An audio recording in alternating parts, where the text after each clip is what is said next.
This episode contains mature language and situations. Listener discretion is advised. Hey there, listeners. Jason Wilson here. I have some truly exciting things to share with you.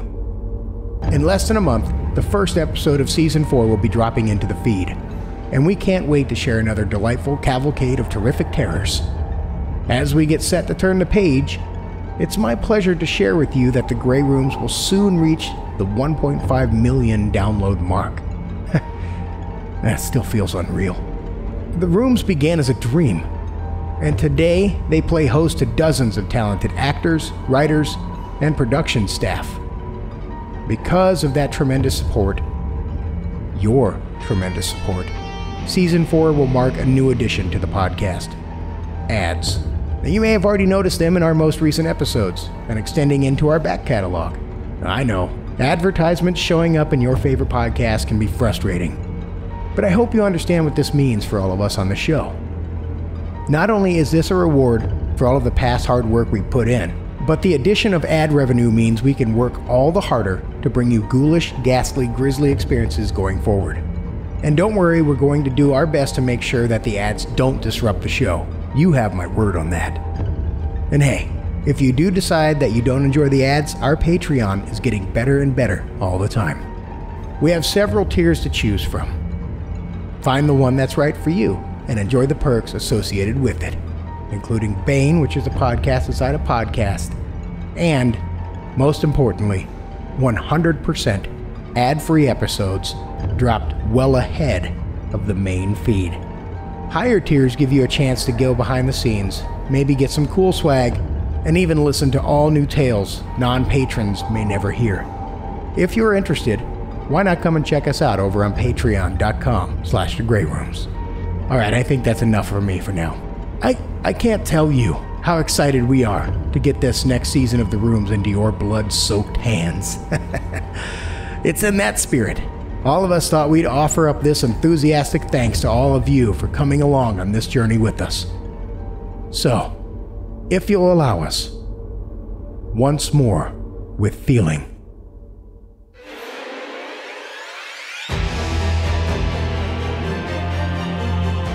You wake on a hard, cold floor. So cold, it burns your skin.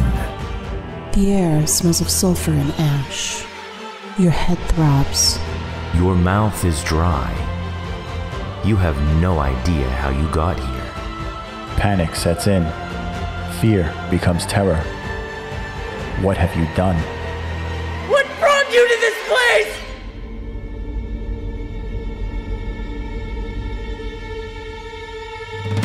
You awake. The elevator is small and cramped. There is a strange old man. That's me. He's mumbling. You hear a ding, and he forces you out. You're lost. You have no memory of this place. How did you get here? Where are you?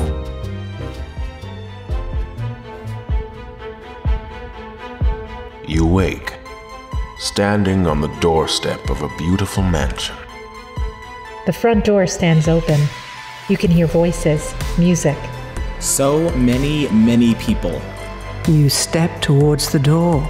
You simply have to know what's inside. You're lost.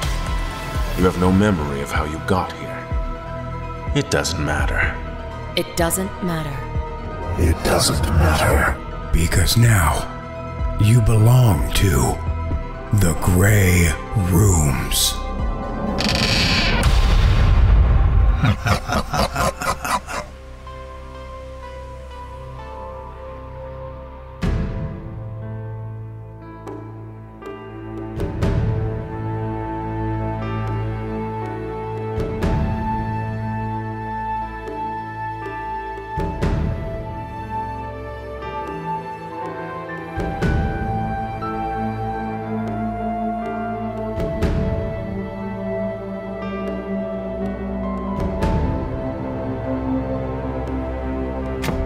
And so the Queen of the Grove, Titiana Shadowbringer, Heart of the Forest, and Speaker in Dreams does thank and send her regards to the board.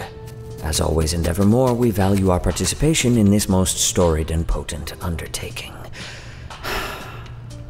Now for the love of old Mother Oak, can we get on with this? Well said. Surely we fulfilled the pacts, dear sister. Of course. Of course. As chair, I call this meeting of the Grey Room's board to order. The representatives of the Grove, pleasure that it is to know him this last century, is Moth Amberwine.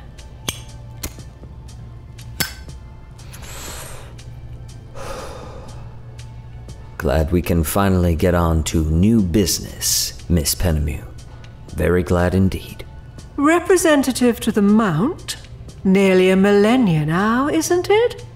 My sister, Bezaol. This meeting has been a long time coming. Too long. So happy to be here. I, Baroness Pennemew, architect of the Grey Rooms, ever faithfully serve as representative for Belial, founder of the Grey Rooms and Duke of the Nine Hells. And the chair would like to express its deep gratitude for the continued service of Xivvix, representative to the far and fixture on this board since its inception. Very well, then. To new business, then. Moth, you said had something to discuss. Let's begin there.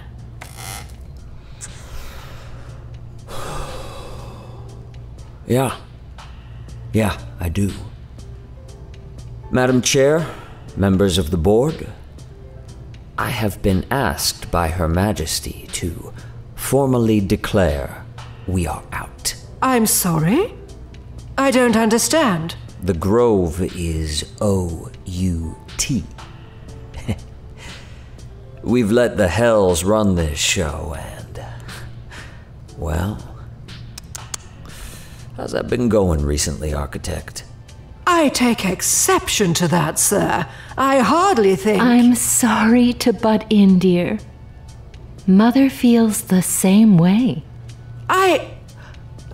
What is happening? As Mother put it, we may be immortal, but that doesn't mean our time has no value. Couldn't have said it better myself, Halo. This whole operation has been profitable. We've had a few laughs, eaten a few hearts. It's been fun. But like the kids say, the jig is up. We've been made. The rooms aren't some big secret anymore. The Queen's had to field questions from nobility in the winter and summer courts both. Even her old man's been asking about it, which means you know it's out in the open. It's true on the Mount as well, dear. I've had to field inquiries from senior members of the choir. I'm not sure who it was or what they talked about, but Mother had a closed-door meeting with one of the Arcs this week. If I had to guess, I'd say the man with the sword. And none of us want him paying attention to the rooms. Hey, come to think of it, how's the founder not getting flack from the man downstairs for all this? After all this time on his own doorstep, no less. Well, our employer apparently approves. Not publicly, of course. But the founder's goals, apparently, aligns with our employer's agenda. For the moment. This is all beside the point. What is happening here? Are you saying the two of you came all this way to announce your realms are leaving the board? We've come so far. Our last two iterations of the room have been producing exceptional results. Hells, this meeting would not have been possible without our efforts to find and reroute the River Lethe.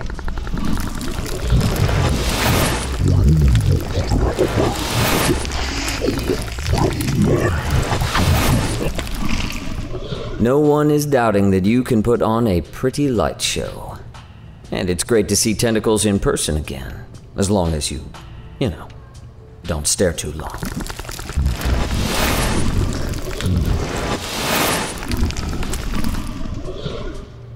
I second that, of course. But Civics, dear, given everything we've said here today, how does the FAR feel about the project?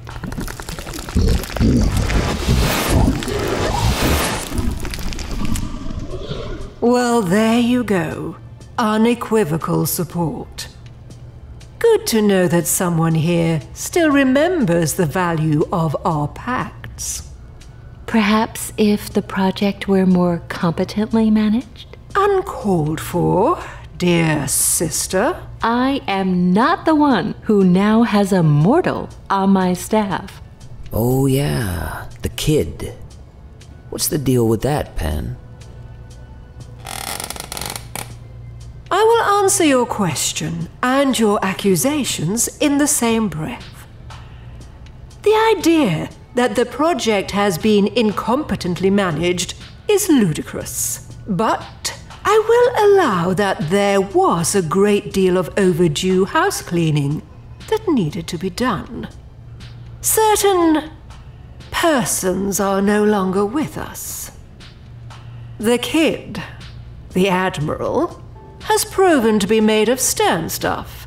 His promotion to staff is unorthodox, to be sure. But even in these early days, he has proven to be a unique and capable resource. I, for one, look forward to seeing what he brings to the project in the future. Well, best of luck with that, Pen. Bez, Ziv, I'll see you on the flip side. Wait, surely we can discuss this. The time to discuss this was a long time ago, dear. I'm sorry, but the pacts just don't mean what they used to. It's time they were torn up.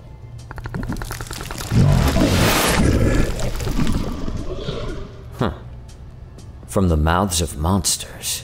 I'm not sure I caught that.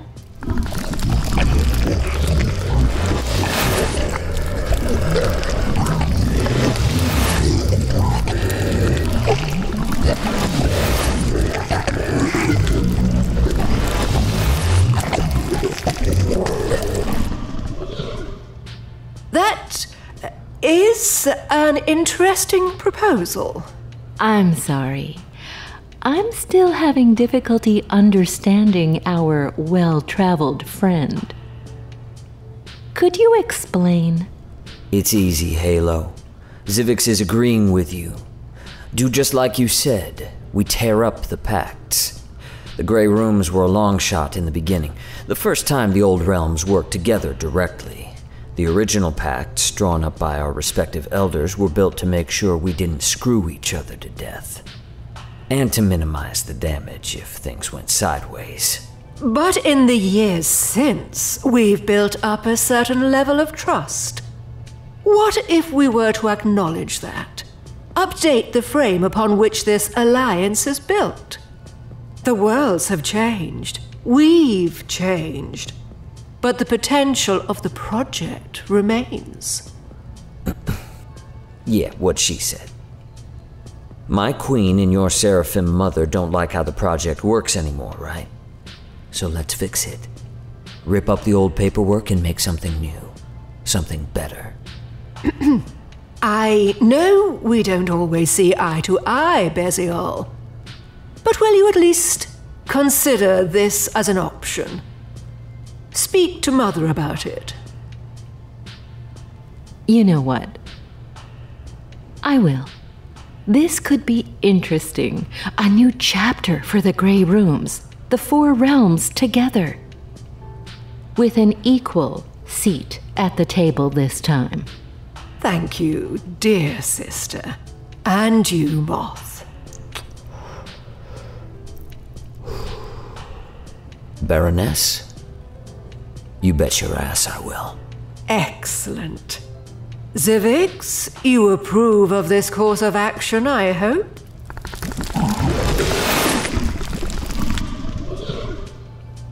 Then Then I will place this proposal before the founder and see what he thinks. I'm certain he will see the wisdom of a new framework, a new chapter for the board, if it means keeping our respected partner realms engaged with the project. Good, good. In that case, I'd like to propose we call it here for now. Let's go talk to our people and see what they think. I expected to return to the Mount with news of the end of an era. I find myself liking this outcome better. Civics is smarter than they look. No offense, tall, dark, and toothsome.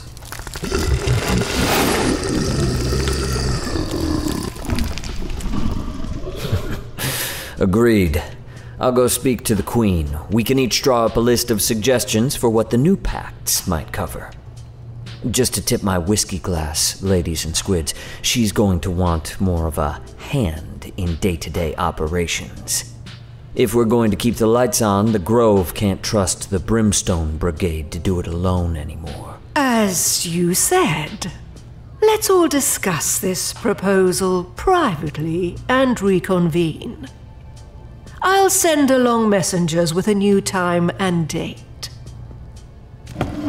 Sounds good, dear sister. I shall pass Mother your well wishes. I'm sure she'll have ever so many ideas on how we might improve the project. Until we meet again, Baroness. Oh, actually, there was one other thing. I almost forgot in all of the drama. I believe one of your assistants was going to pass along a message for me. Yes. Xivvix, would you mind staying behind to discuss something? Good, good. You two chat. I'll make like a tree and get the fuck out of here. Until next time, my lady.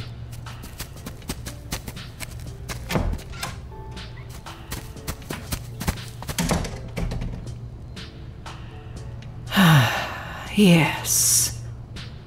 I don't quite know how to begin this, but we need to talk about the snake.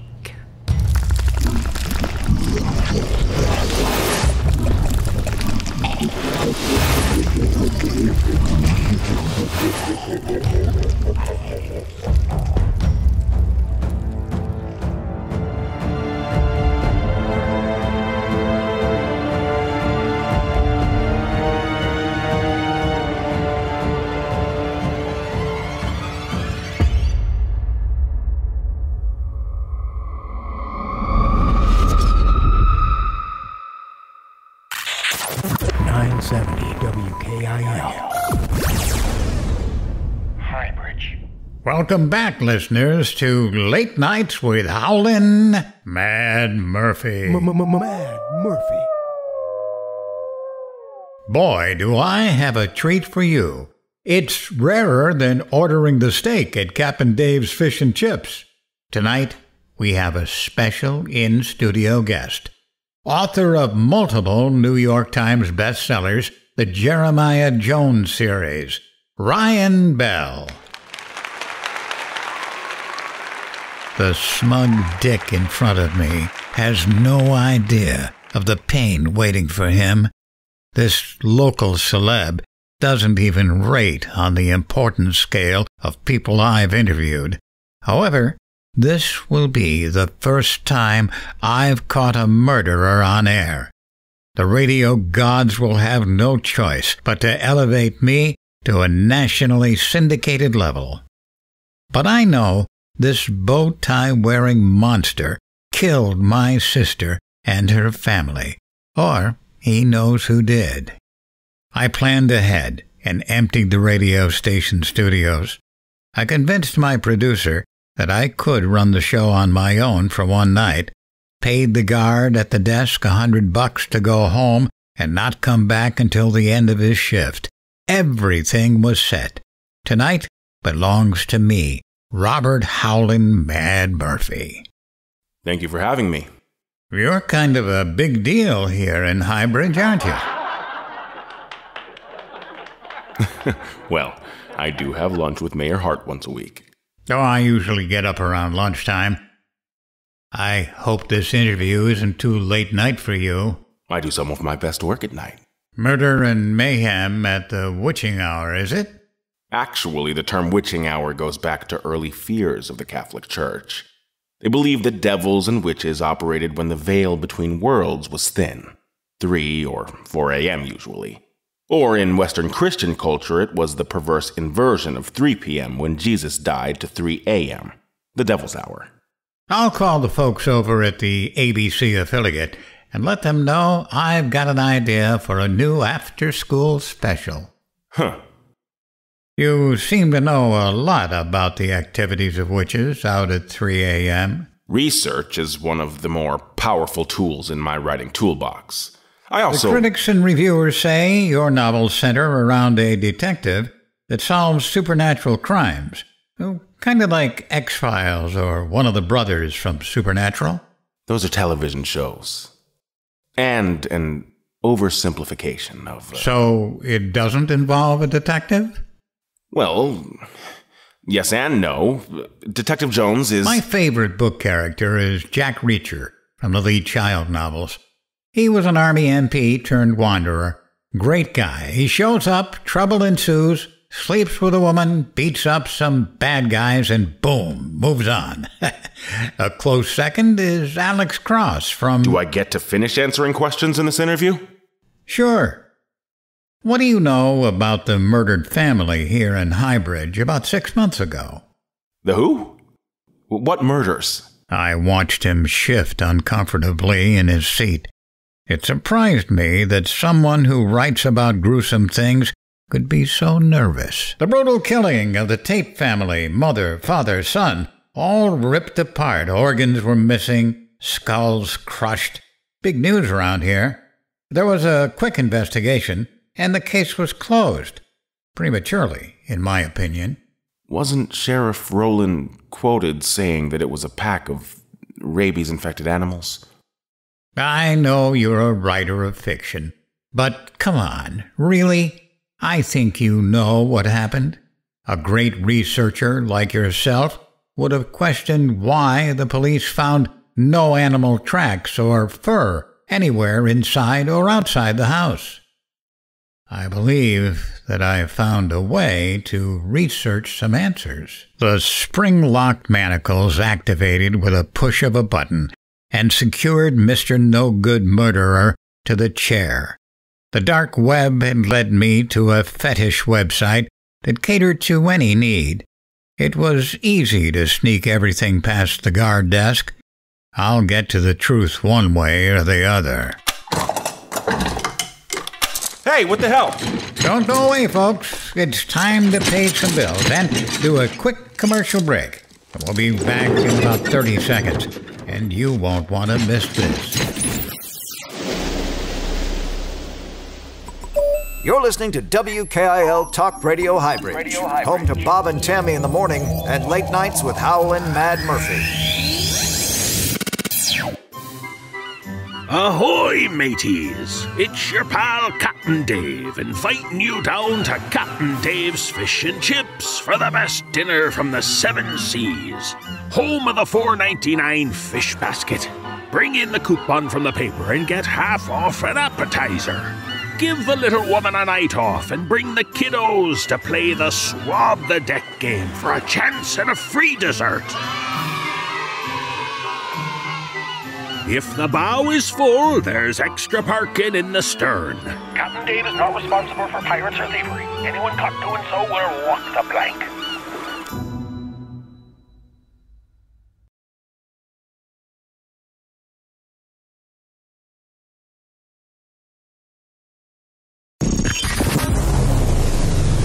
You're listening to Late Nights with Howling Mad Murphy on WKIL Talk Radio Highbridge. I used the break to ensure my guest wouldn't make and early exit. A few extra belt straps made it easier. I couldn't believe that this asshole kept trying to profess his innocence the whole time. Truthfully, I read this prick's latest book. Detective Jones tracked down and destroyed a werewolf that took revenge on a family. The creature ripped the victims open, ate their entrails, and crushed their skulls, just like Sharon, Jay, and Stephen. Even though the sheriff said the case was closed, there were just too many coincidences. The producer's private line rang, piercing through Bell's pleas. It only rings when Roger, the station's manager, wanted to talk to the idiot behind the switchboard and get them to yell at the idiot on the mic. You've gone too far, Murphy. This station can't afford any fines from the FCC. 970 WKIL. Help! Please, anyone, help me! This lunatic kidnapped me and tied me up. And we're back. Ask yourself, listeners, would I purposely tie up someone and put them live on the air for the world to judge me and police to arrest me? Now, I think what Mr. Bell means is, Mad Murphy is about to uncover all my dirty secrets. And Roger, keep your shirt on. It's about to get good. You're crazy. No, I'm mad. Mad as hell that someone in this town is trying to get away with murder. I write fiction. Make-believe. None of it is real. Oh, I beg to differ. In your novel, The Dead of Night, a Wendigo holds a town hostage as it preys on young women, like 16-year-old Nancy Ungle. The Highbridge High School cheer captain was murdered 3 years ago, the same way as the victims in your book. I didn't. Or your most recent release, Dead at Dawn. A werewolf kills a family of 3, mother, father, child, all dead, torn apart, just like my sister's family a few months back. Jay Tate, age 35, loving father and supervisor at Heatcraft Solutions. Sharon Tate, 32, one of the most successful realtors in the area. She was Jay's wife and my sister. And then little Stephen Tate. Stephen wanted to play baseball for the first time this spring. He loved Legos and swimming. He was only 8. Look, I'm sorry your family died, but what rule says I can't base a fictional story off of actual events? You mean exploit a town's tragedy and my family for profit? I didn't know. You know what, listeners? It's time for a bonus round. Bonus round. I liberated a book from Mr. Bell's house that may cut straight to the heart of this mystery. I saw his eyes go wide in recognition the second he saw the book. He feared this ancient-looking tome. I'm glad I paid to have someone break into his house and find some dirt. I didn't normally believe in this type of hocus-pocus, but I was betting that Bell did.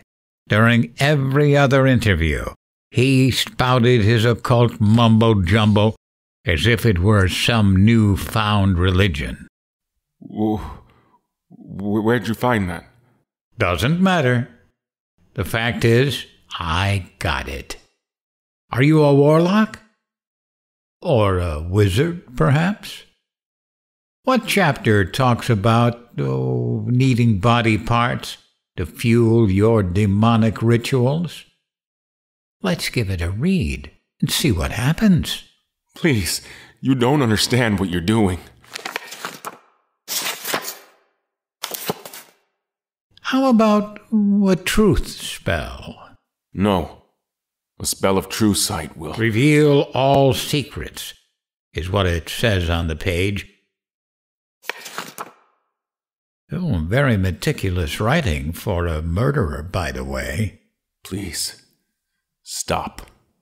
I'm begging you. You don't know what you're doing. No. Let's see. All I need is some of your hair, or blood.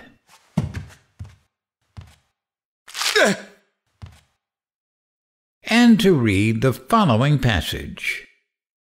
Revelare verum veritate dicere. Well, it sounds like we're getting quite the reaction, folks. Oh, let's take a quick commercial break, and I'll keep this going through the break. Stay tuned. The truth is next. Revelare verum veritate dicere. You're listening to Mad Murphy on 970 AM WKIL.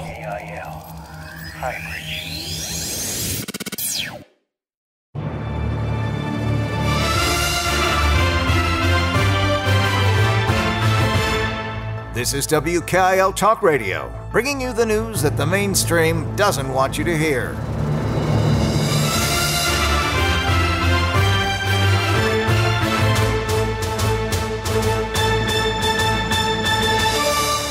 Good evening, Highbridge. This is your 30-second Newsbreak. Mayor Gary Hart was on the campaign trail today at a news conference with Sheriff Mark Rowland in a final push to win over voters in next week's election. The sheriff and I worked long and hard to make Highbridge a safe city to live in. A great city to live in. The mayor's speech was followed by the sheriff's update on the investigation of the triple murder of the Tate family 6 months ago. Based on the evidence gathered, we've determined the murders of Jay Sharon and Stephen Tate resulted from an animal attack. No further proof is needed, and this case is now considered closed. Your weather forecast for tonight is clear skies until sunrise. Cloudy tomorrow with a low temperature of 60 degrees. An unexpected front will bring thunder and rain all day, keeping the temps down around 50. Stay tuned to WKIL Talk Radio for more Late Night with Howlin Mad Murphy, and wake up early with Bob and Tammy for a special interview with Highbridge Church of the One's very own Reverend Bill Waters.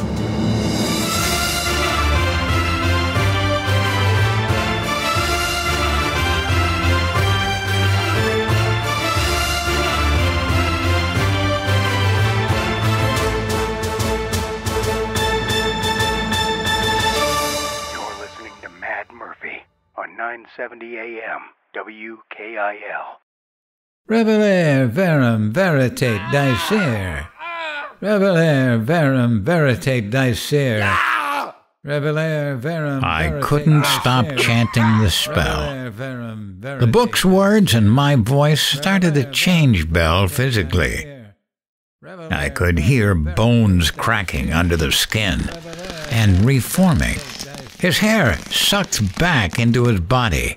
His skin became pale and turned a tarnished steel gray. The part that frightened me the most was his eyes. The whites turned crimson and faded into a urine yellow. His pupils expanded, leaving only a thin sliver of iris. A hairless gray humanoid now sat confined in my chair-turned-trap. Once the transformation was complete, I was released from my own spell, and the chanting stopped. Oh, ladies and gentlemen, I cannot believe my eyes. It seems as if our guest has been hiding a truth that defies logic. I wouldn't have considered something like this was possible unless I saw it with my own eyes. The creature was heavily muscled and smiled a decayed, toothy grin. A simple flex of its arms broke most of the bindings and belts that were holding it in place. I tried to warn you, Murphy. The gray beast tore away the last straps from the chair and towered over the studio console. Now you must die.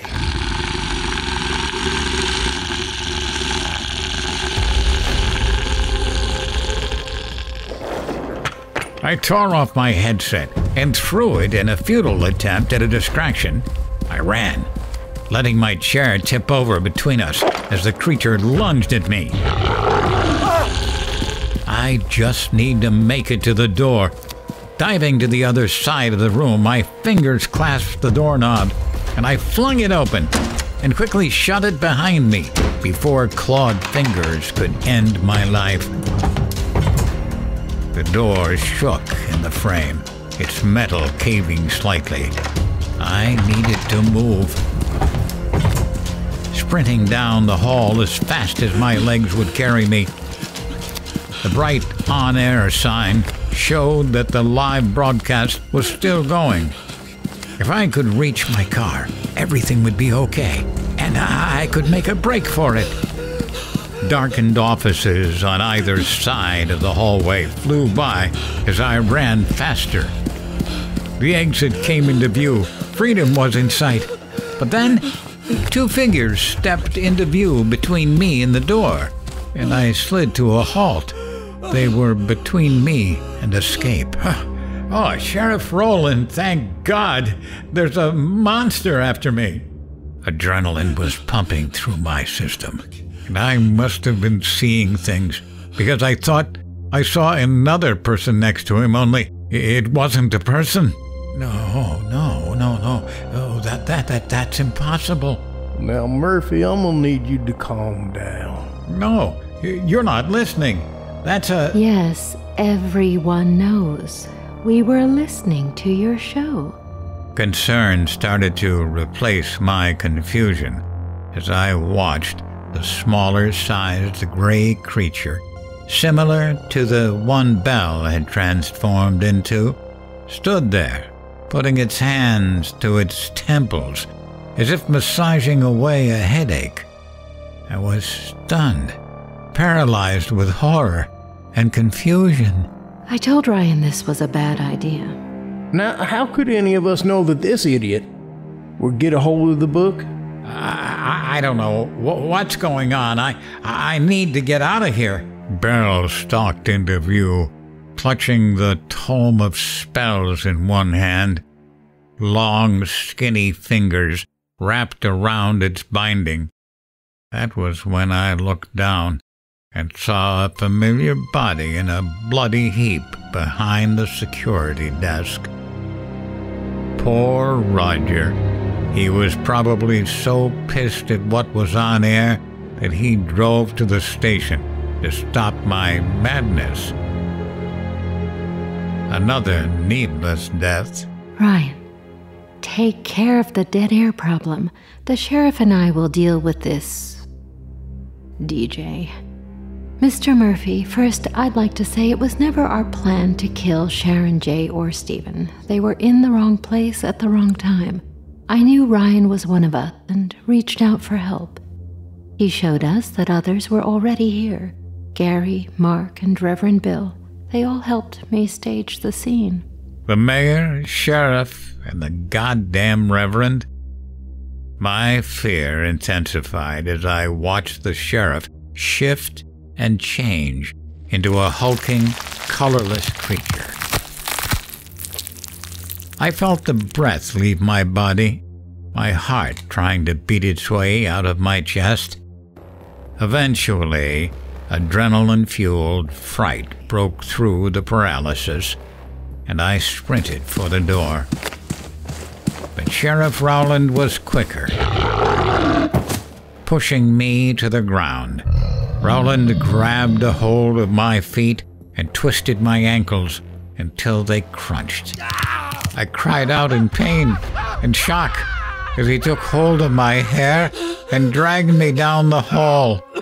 The other smaller abomination followed behind us silently, the on-air sign still flashing in the hallway as we passed the last office before the radio studio.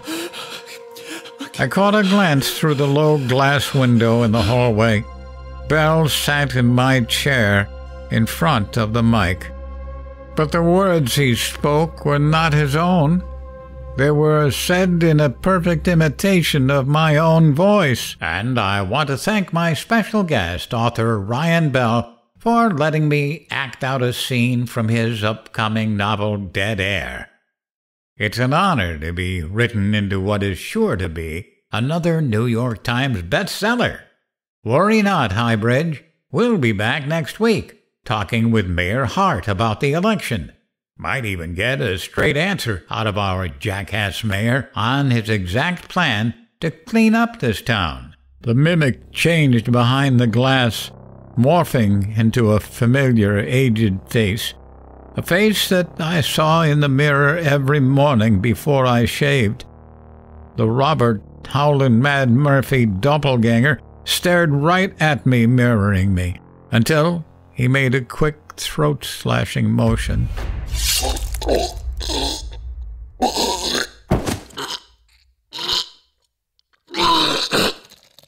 Why are humans so damn curious? The pain faded to the sound of my evil twin signing off. Sleep tight, Highbridge. Howlin' Mad Murphy will not let the life machine run you over. Not on my watch. 970 AM. WKIL. You've been listening to Late Nights with Howlin' Mad Murphy on WKIL Talk Radio, your source for the truth away from the mainstream.